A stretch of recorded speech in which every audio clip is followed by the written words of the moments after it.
আজকে আচার বানাচ্ছি।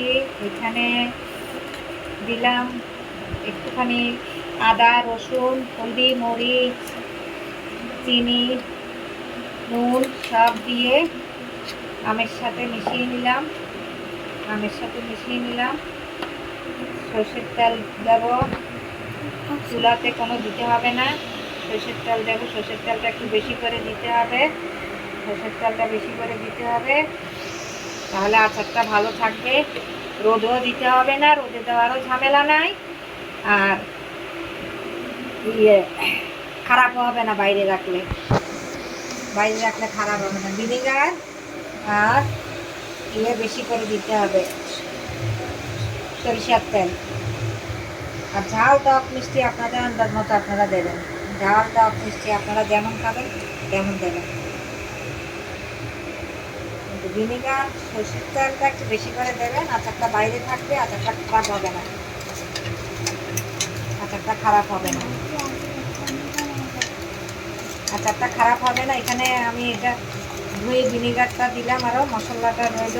এখানে আদা ছিল, রসুন ছিল, মরিচ, হলদি, সর্ষে, কালো সর্ষে দিলাম, নুন দিলাম, কাঁচা লঙ্কা, কাঁচামরিচ যেটাকে বলে, কাঁচা লঙ্কা যে যেটা বলো। বাস হয়ে গেল আচার রেডি। এটা এখন 1 সপ্তাহ অবধি মুখটা বন্ধ করে রেখে দেবেন। 1 সপ্তাহ পরে থেকে খাওয়া শুরু করবেন, কেন এটা রোদও দিতে হয় না।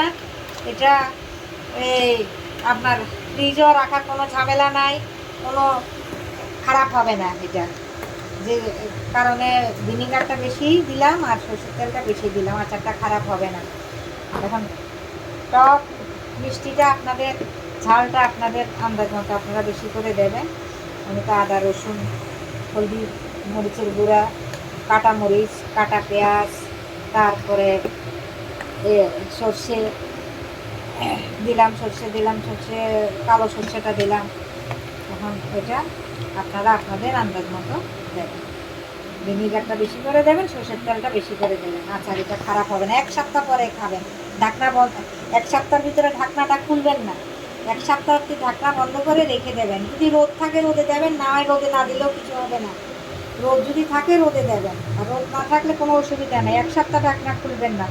1 সপ্তাহ ঢাকনা বন্ধ করে রেখে দেবেন, 1 সপ্তাহ পরে খাবেন। কেন আমগুলো গলতে হবে, নুনটা একটু বেশি দেবেন, আমগুলো গলে যাবে। 1 সপ্তাহ পরে ঢাকনাটা খুলবেন, খুলে তারপরে খাবেন। 1 সপ্তাহের আগে ঢাকনা খুলবেন না, তাহলে আমগুলো গলবে না। আমগুলো গলার জন্য 1 সপ্তাহ অবধি করবেন, রেখে দেবেন ওইটা। আর একটু কাটা আদা, রসুনও দিলাম। এগুলো মুখে পড়লে মজা লাগে খেতে, অনেক টেস্ট লাগে খেতে। একটু কাঁচামরিচ কুচি, একটু রসুন কুচি, একটু আদা কুচি, একটু লাল মরিচ কুচি, এগুলো একটু দিলাম। বেশি না, একটু আদা কুচি পেস্টও দিলাম। আবার আদা কুচি, রসুন কুচি, কাঁচা লঙ্কা কুচি ও একটু দিলাম, লাল লঙ্কা কুচিও দিলাম। বাস রেডি হয়ে গেল আচার। আচারের কালার দেখুন কি সুন্দর হয়েছে। এবার কাচের বোতলে ভরে রেখে দিন। 1 সপ্তাহ পরে খাবেন। 1 সপ্তাহ আগে ঢাকনা খুলবেন না। এই শুকনা একটা কাচের জারে ঢালবেন। এবার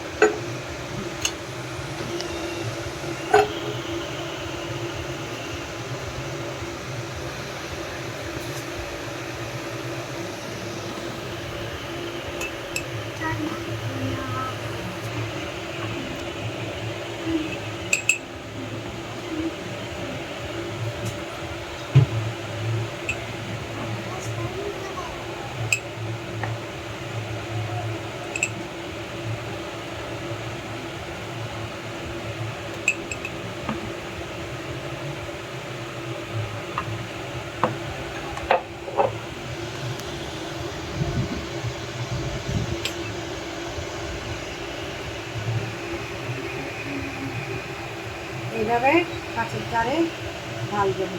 এটার যে ঝোলটা, এটা সবচেয়ে টেস্ট বেশি খেতে লাগে। এই যে ঝোলটা, এটা বেশি টেস্ট লাগে। যখন আমগুলো গলে হয়ে যাবে, এটা খেতে আরও ভালো লাগবে।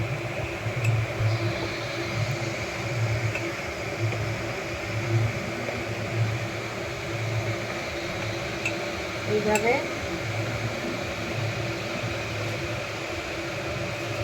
চারের ভিতরে ভিজিয়ে নেবেন সব একসাথে। 1 সপ্তাহ ঢাকনাটা খুলবেন না। রোদ থাকলে রোদে যাবেন, রোদ না থাকলে অসুবিধা নাই, এমনি ঘরে রেখে দেবেন, খারাপ হবে না। 1 সপ্তাহ অবধি কোনো খারাপ হবে না।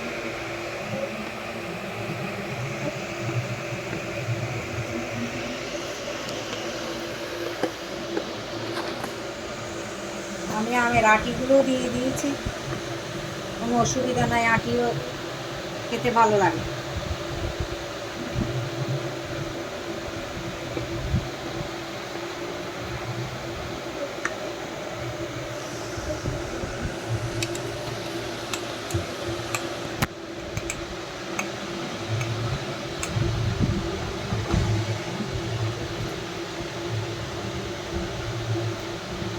দেখেন দেখতে কি সুন্দর কালার আসছে,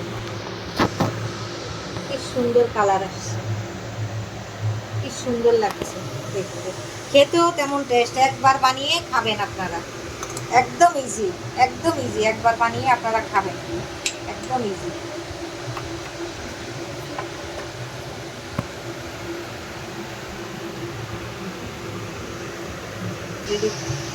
এই ঢাকনা লাগিয়ে দিলাম 1 সপ্তাহ, আর কোনো ঢাকনা খুলবো না। 1 সপ্তাহ এটা আমি এইভাবে রেখে দেবো।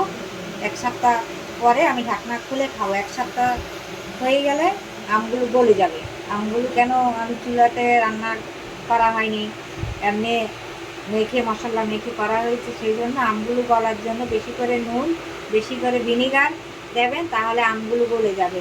যদি রোদ থাকে রোদে দেবেন, আর রোদ না থাকলে না দিলেও চলবে। কিন্তু আপনি 1 সপ্তাহ ঢাকনা খুলবেন না, 1 সপ্তাহ পরে খাবেন। 1 সপ্তাহ পরে ঢাকনা খুলে খাওয়া শুরু করবেন। খুব টেস্ট, এটা ঝোলটা বেশি টেস্ট। ঝোলটা দিয়ে খিচুড়ি, মাংস, ভুনা মাংস খুব খেতে ভালো লাগে। এমনিও প্লেন ভাত ডাল দিয়েও খেতে ভালো লাগে। বানিয়ে খাবেন আপনারা।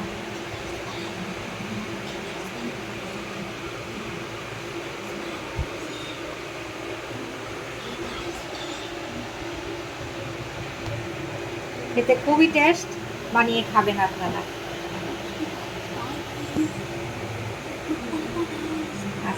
আচ্ছা, টাটা, বাই বাই।